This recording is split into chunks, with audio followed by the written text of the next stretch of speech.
আসসালামু আলাইকুম প্রিয় শিক্ষার্থীরা, কেমন আছো তোমরা? আশা করি ভালো আছো এবং সুস্থ আছো। অনলাইন ক্লাসে তোমাদের আবারও স্বাগতম। আজ আমরা যুক্তিবিদ্যার দ্বিতীয় পত্রের প্রথম অধ্যায়ের যৌক্তিক সংজ্ঞা নিয়ে আলোচনা করব। তোমরা একটু মনোযোগ সহকারে সব টপিকগুলো শুনবে। যুক্তিবিদ্যার আদর্শ হচ্ছে, প্রথম পত্রে আমরা পড়ে আসছিলাম, যুক্তিবিদ্যার আদর্শ হচ্ছে সত্যকে অর্জন করা। সত্যকে অর্জন করতে হলে প্রয়োজন সঠিক যুক্তি পদ্ধতি বা অনুমান। সঠিক যুক্তি অনুমান করতে না পারলে কখনোই আমরা সত্য অর্জন করতে পারি না। তাই যুক্তিবিদ্যার প্রধান আলোচ্য বিষয় হলো অনুমান। এই অনুমানকে ভালোভাবে জানতে হলে এবং বুঝতে গেলে আরো কতগুলো বিষয় সম্বন্ধে আমাদের জ্ঞান থাকা প্রয়োজন। সেগুলো হলো সংজ্ঞা, বিভাগ, ব্যাখ্যা এবং শ্রেণীকরণ। আমরা পর্যায়ক্রমে সেগুলো আলোচনা করব। আমরা আজকে আমাদের যে আলোচ্য বিষয় সেটা হলো যৌক্তিক সংজ্ঞা। আমাদের যৌক্তিক সংজ্ঞা জানার জন্য আমাদের প্রথমেই প্রয়োজন যৌক্তিক সংজ্ঞা কি, সে বিষয় নিয়ে আমরা আলোচনা করব। সেটা হলো কোন পদের পূর্ণ যথার্থকে সুস্পষ্টভাবে বর্ণনা করাকেই যৌক্তিক সংজ্ঞা বলে। যুক্তিবিদ ল্যাট্রা এবং ম্যাকবেথ বলেন, একটি সংজ্ঞা হচ্ছে কোনো সংজ্ঞায়িত বস্তুর মধ্যকার সমুদয় গুরুত্বপূর্ণ বৈশিষ্ট্যের একটি বিবৃতি, বা আধুনিক ভাষায় এটা হচ্ছে কোন একটি পদের যথার্থের সুস্পষ্ট বিবৃতি। যুক্তিবিদ ফাউলার বলেন, একটি সংজ্ঞা হচ্ছে একটি পদের যথার্থের বিশ্লেষণ। একে সবসময় একটি সঠিক যুক্তিবাক্য আকারে প্রকাশ করা যায়, যার মধ্যে সংজ্ঞেয় পদটি উদ্দেশ্য এবং বিশ্লেষণ পদটি বিধেয় গঠন করে। উদাহরণস্বরূপ আমরা বলতে পারি, মানুষ পদের যথার্থ হচ্ছে মানুষ পদের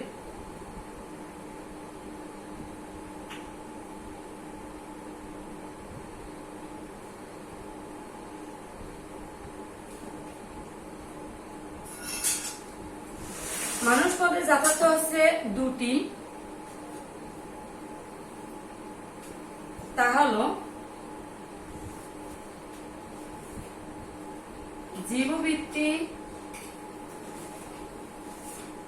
ও বুদ্ধিবৃত্তি।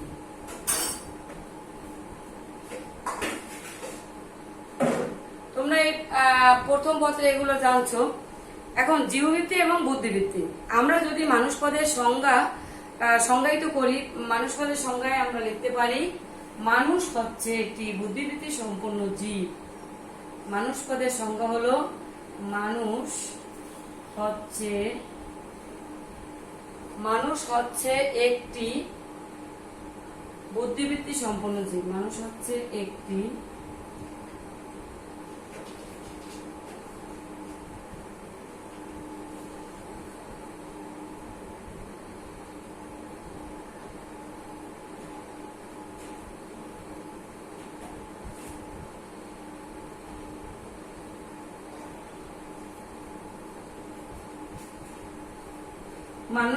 একটি বুদ্ধিবৃত্তি সম্পন্ন জীব।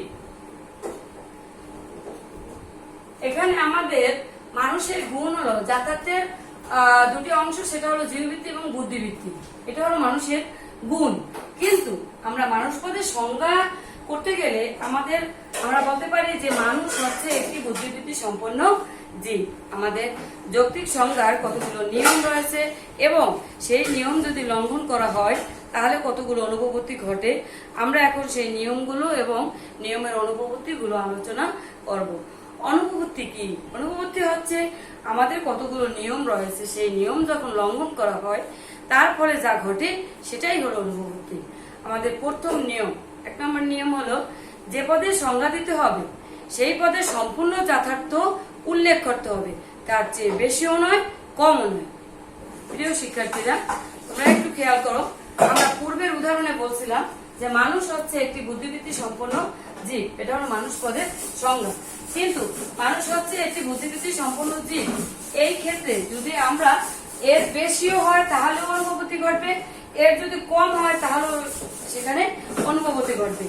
আমরা এখন বলতে পারি যে প্রথম নিয়ম লঙ্ঘন করলে আমাদের 4টি অনুভূতি ঘটে। 1, বাহুল্য সংজ্ঞাজনিত অনুভূতি। আমি একটু লিখে দিই।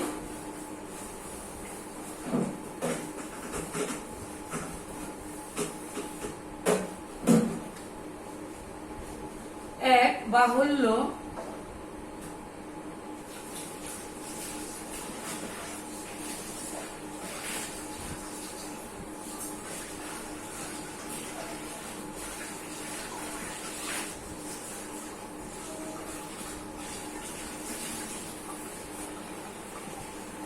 সংজ্ঞাজনিত অনুভূতি। আপত্তিক সংজ্ঞা।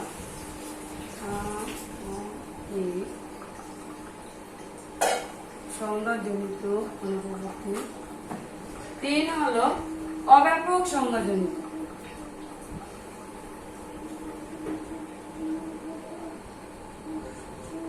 4 হলো অতিব্যাপক সংজ্ঞাজনিত।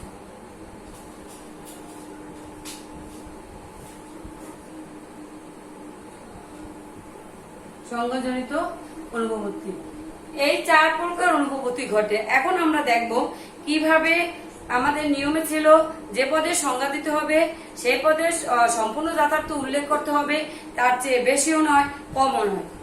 এখন যদি বেশি হয় তাহলে কিভাবে অনুভূতি ঘটে এবং কম হলে কিভাবে অনুভূতি ঘটে সেগুলো আমরা এখন একটু খেয়াল করব উদাহরণের সাহায্যে।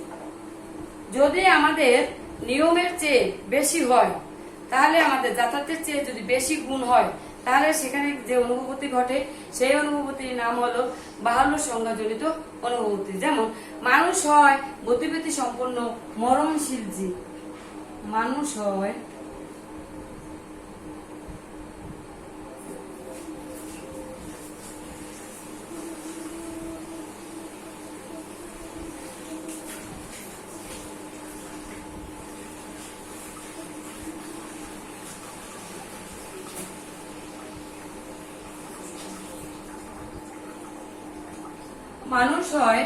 বুদ্ধিবৃত্তি সম্পূর্ণ মরণশীল জীব।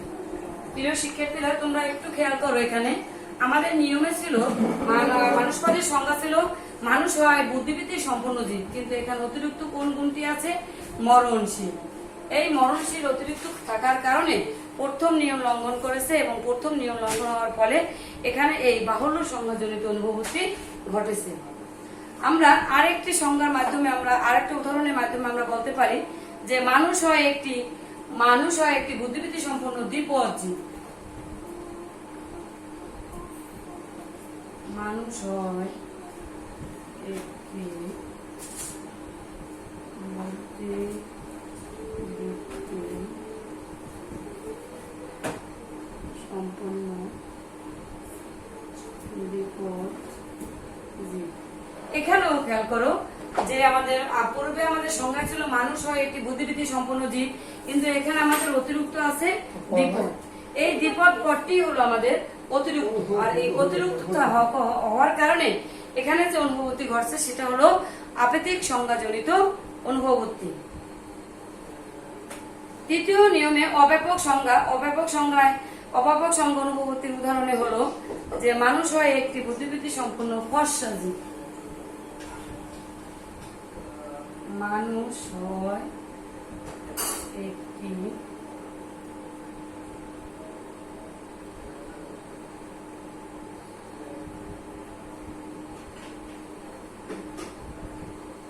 সম্পূর্ণ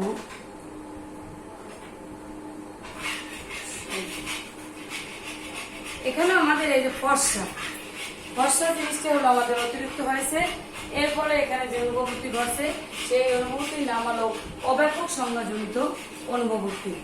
এখন এটা অতিরিক্ত গুণ হলে যে অনুভূতি গুলো ঘটেছে, কিন্তু এখানে কম যদি হয়, আমাদের নিয়মে আছে কমও হওয়া যাবে না বেশিও হওয়া যাবে না। আমরা বেশিটা দেখছি যে বেশি হলে আমাদের কোন অনুভূতি গুলো ঘটে। এখন আমরা দেখবো যে কম হলে কোন অনুভূতি ঘটে। কম হলে যেমন মানুষ হয় একটি জীব।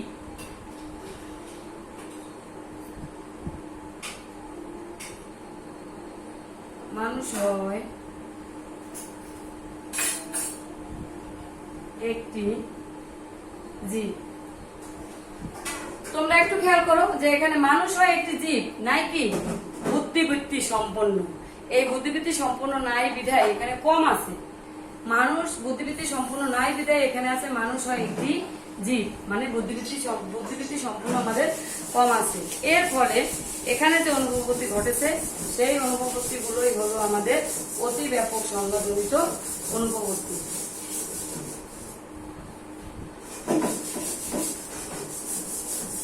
এবার আমরা দ্বিতীয় নিয়মে যাব। দ্বিতীয় নিয়মে আছে যে পদে সংজ্ঞা দিতে হবে সেই পদটি থেকে সংজ্ঞায়িত স্পষ্টতর হতে হবে। সংজ্ঞার কোনো রূপক বা দুর্বোধ্য ভাষা ব্যবহার করা যাবে না। আমাদের দ্বিতীয় নিয়ম লঙ্ঘন করলে দুটো অনুভূতি ঘটে। এক নম্বরে হলো রূপক এবং দুই নম্বরে হলো দুর্বোধ্য। রূপক সংজ্ঞা, দুই হলো দুর্বোধ্য।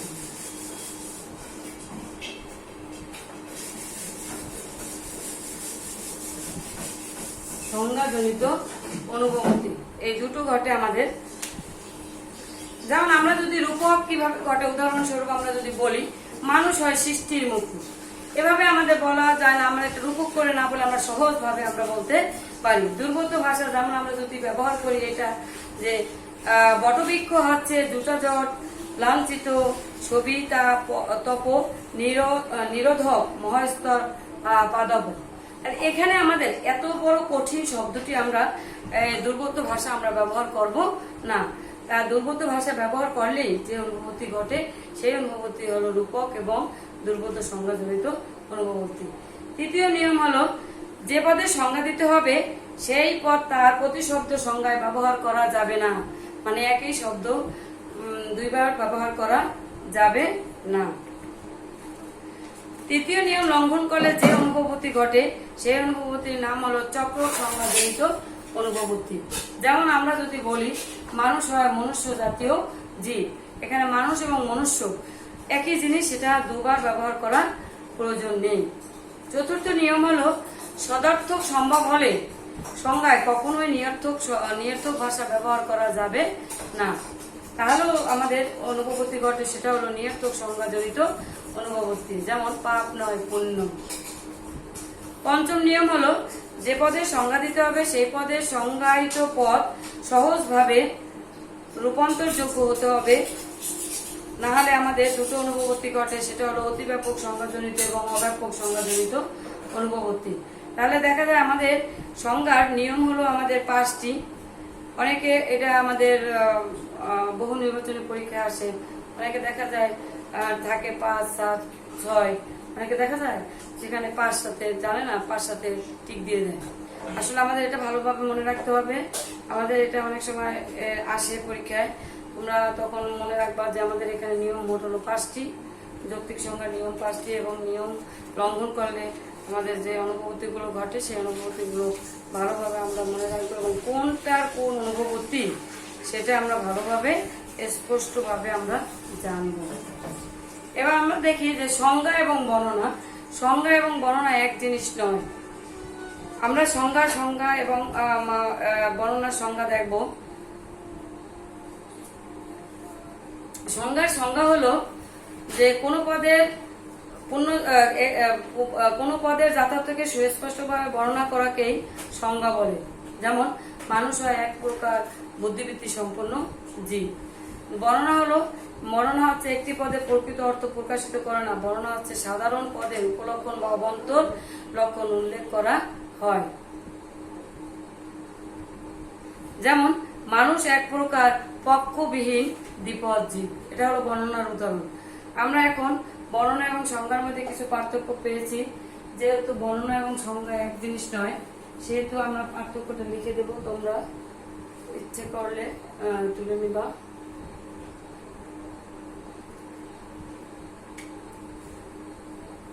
প্রথমে আমরা সংজ্ঞা লিখব।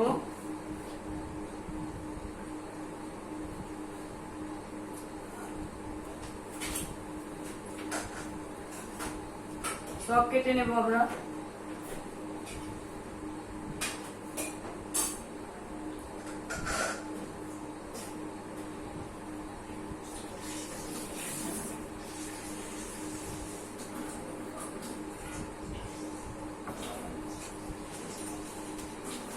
সংজ্ঞায় পদের পূর্ণ যথার্থ উল্লেখ করা হয়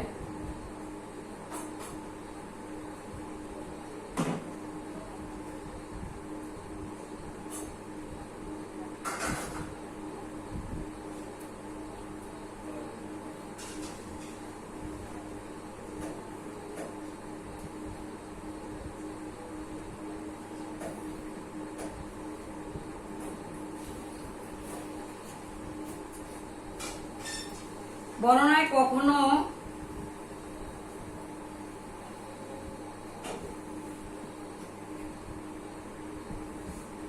কখনো উপলক্ষণ কখনো অবন্তর লক্ষণ।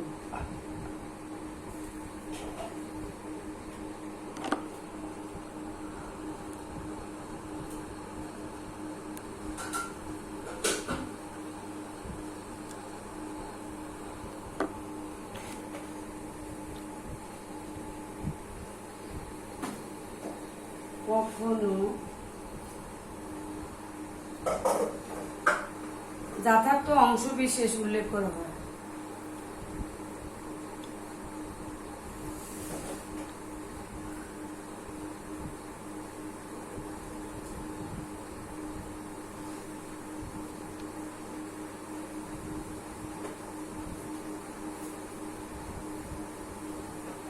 নিয়ম কানুনের উপর নির্ভরশীল। সংজ্ঞা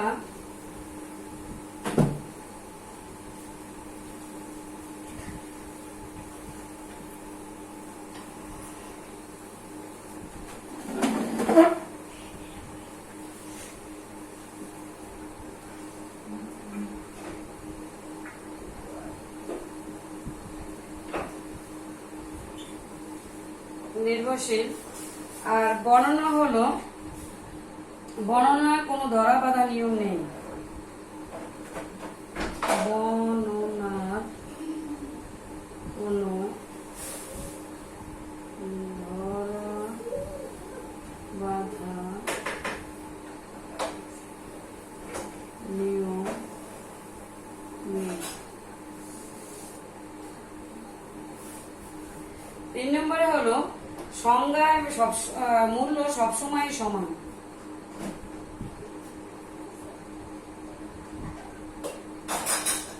সংজ্ঞা মূল্য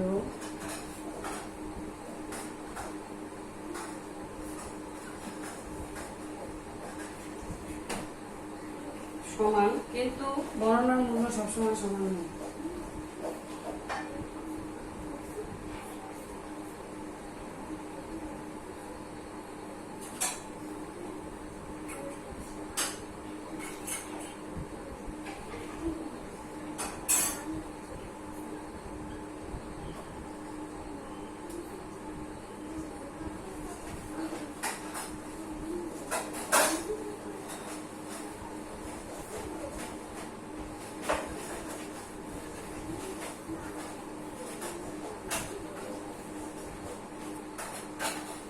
চার নম্বরে আমরা দেখব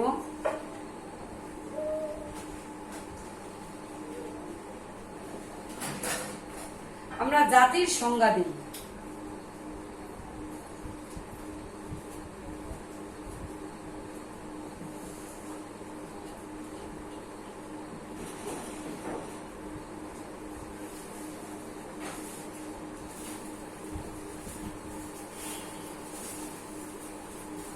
বস্তুর বর্ণনা করি।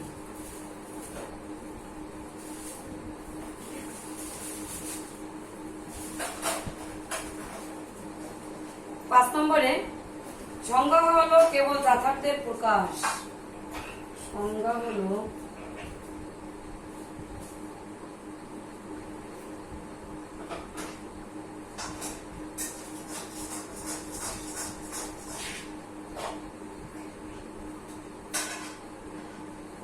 যথার্থের প্রকাশ।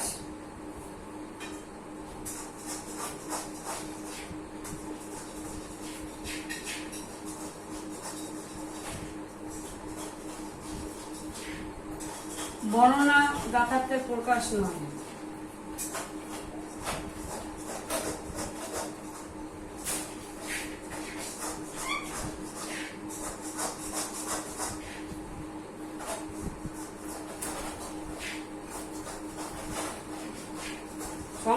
বৈজ্ঞানিক প্রক্রিয়া।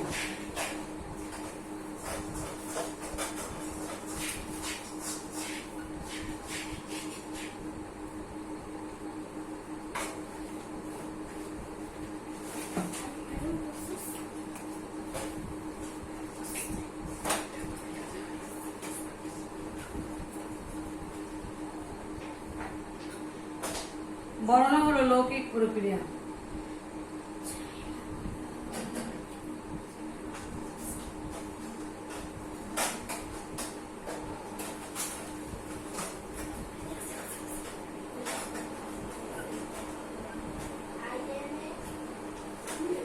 প্রিয় শিক্ষার্থীরা, আমাদের এখন সংখ্যা ও বর্ণনার মধ্যে যে পার্থক্য আমরা পাইলাম তা থেকে আমরা উপসংহার লিখতে পারি যে এই সংজ্ঞার বর্ণনার পার্থক্যর পরে তোমরা যে জিনিসটা লিখবা সেটা হলো উপরোক্ত আলোচনার মাধ্যমে আমরা বলতে পারি যে যদিও সংজ্ঞা এবং বর্ণনার মধ্যে পার্থক্য রয়েছে, তবুও সংজ্ঞা এবং বর্ণনা একে অপরের উপর নির্ভরশীল। একটিকে ছাড়া অপরটি কল্পনা করা যায় না। একটি অপরটির উপর নির্ভরশীল। মনে হয় যেন একটি পয়সার এপিঠ ও ওপিঠ। তাই যদিও তাদের ভিতরে পার্থক্য থাকে, তবু তাদের যুক্তিবিদ্যা তাদের গুরুত্ব অপরিসীম। এভাবে তোমরা পার্থক্যটার বর্ণনা করে তোমরা শেষ করবে। এরপর আমাদের সংজ্ঞার কতগুলো সীমাবদ্ধতা রয়েছে, আমরা সেই সীমাবদ্ধতা নিয়ে আলোচনা করব। সীমাবদ্ধতা আলোচনা করতে গেলে আমাদের একটু জানতে হবে যে আসলে সীমাবদ্ধতা গুলো কি। কোন পদের পূর্ণ যথার্থ উল্লেখ করাকে সংজ্ঞা বলে। সংজ্ঞাদানে সবসময় আমাদের পদের আসন্ন জাতি পদের লক্ষ্যকে উল্লেখ করা হয়, কিন্তু এমন কতগুলো পদ আছে যেখানে এভাবে সংজ্ঞা করা আমাদের পক্ষে সম্ভব নয়। সেগুলো উল্লেখ করা হলো। যেমন 1 নম্বরে হলো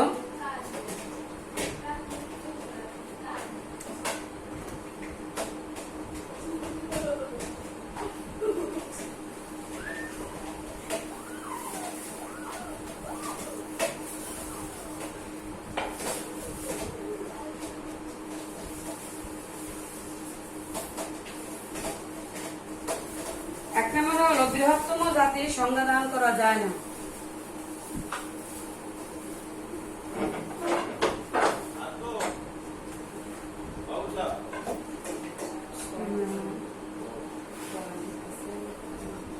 সংজ্ঞার সীমাবদ্ধতা।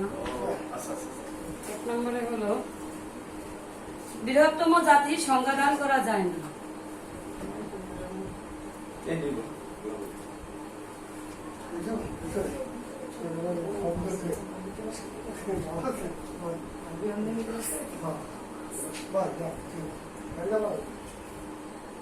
যায় না।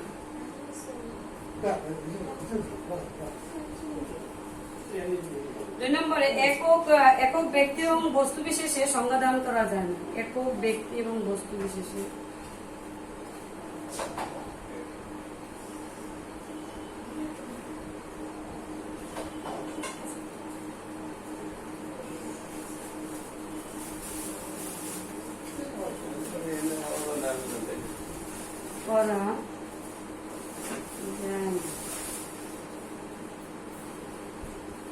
বিশিষ্ট গুণবাচক পদের সংজ্ঞা দান করা যায় না।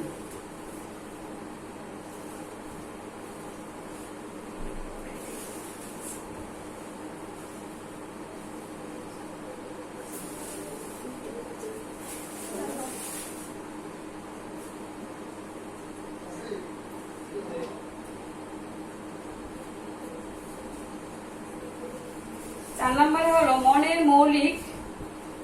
মৌলিক গুণসমূহ সংজ্ঞাদান করা যায় না। মনের মৌলিক গুণসমূহ।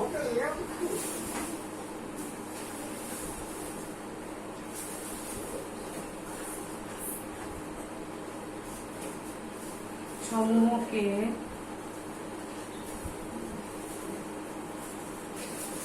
সংজ্ঞাদান করা যায় না।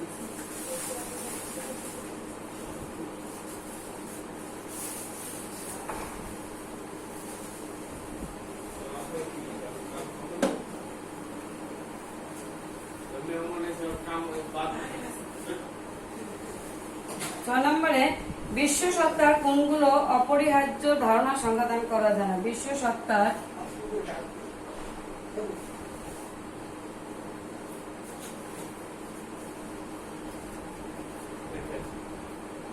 বিশ্বসত্তার কতগুলো অপরিহার্য ধারণা?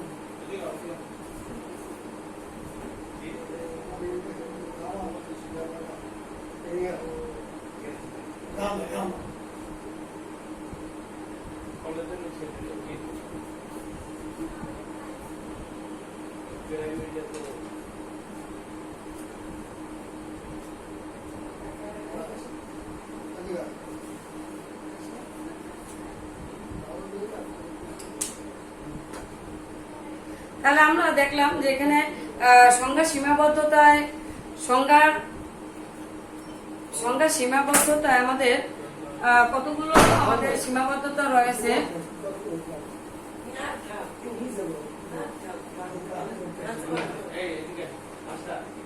সংজ্ঞার কতগুলো সীমাবদ্ধতা রয়েছে সেগুলো হলো বৃহত্তম জাতির সংজ্ঞা দেওয়া যায় না, নামবাচক পদের সংজ্ঞা দান করা যায় না, আবার একক ব্যক্তি বা বস্তুর সংজ্ঞা দান করা যায় না, বিশিষ্ট গুণবাচক পদ যেমন আমাদের সত্যতা এবং সত্যবাদিতা এগুলোর আমরা সংজ্ঞা দান করতে পারি না। মনের মৌলিক গুণ সমূহকে সংজ্ঞা দান করা যায় না, যেমন আমাদের এখানে রয়েছে সুখ, দুঃখ, আনন্দ, বেদনা, এগুলো আমরা সংজ্ঞায়িত করতে পারি না। বিশ্বসত্তার কতগুলো অপরিহার্য ধারণা রয়েছে যেগুলো আমরা সংজ্ঞায়িত করতে পারি না, যেমন ঈশ্বর, আত্মা, এগুলোর আমরা সংজ্ঞায়িত করতে পারি না। আমাদের এখন কিছু বিষয় রয়েছে, সেগুলো হলো সংজ্ঞার প্রয়োজনীয়তা। সে প্রয়োজনীয়তা সম্পর্কে আমরা এখন আলোচনা করব। যুক্তিবিদ্যার সংজ্ঞার ভূমিকা খুবই গুরুত্বপূর্ণ। যুক্তিবিদ্যা পাঠের বাক্যের দরকার, তাদের প্রত্যেকটি দুটি পদ দরকার। যুক্তিবাক্যের দুটি পদ, প্রতিটি পদের অর্থ সুস্পষ্টভাবে জানা দরকার, নইলে এদের অর্থ প্রকাশের ক্ষেত্রে দার্থকতা দেখা যায়। আমাদের দেখা যায় যে আধুনিক প্রতীকী যুক্তিবিদ কপি যুক্তিবিদ্যার সংজ্ঞার প্রয়োজনীয়তা সম্পর্কে বলেছেন। সেগুলো হলো: 1 নম্বরে সংজ্ঞার মাধ্যমে পদের শব্দের ভান্ডার বাড়ানো যায়। 2, সংজ্ঞার মাধ্যমে পদের দার্থক ব্যবহার পরিহার করা যায়। 3, সংজ্ঞা দ্বারা পদের অর্থ সুস্পষ্ট করা যায়। 4, সংজ্ঞা দ্বারা পদের তথ্যগত ব্যাখ্যা দান করা যায়। 5, সংজ্ঞার মাধ্যমে নিজের মত দ্বারা অন্যের মতকে প্রকাশিত করা যায়। প্রিয় শিক্ষার্থীরা, তোমরা এতক্ষণ আলোচনা আমাদের যৌক্তিক সংজ্ঞা নিয়ে আলোচনা করলাম, তোমরা সংজ্ঞা সম্পর্কে শুনলে। তোমরা বাসায় ভালো করে এই টপিকটা ভালো করে দেখবে। আমরা আগামী ক্লাসে যৌক্তিক বিভাগ সম্পর্কে আলোচনা করব। আজ তোমরা সবাই ভালো থাকো, সুস্থ থাকো, এই কামনা করে শেষ করছি। আল্লাহ হাফিজ।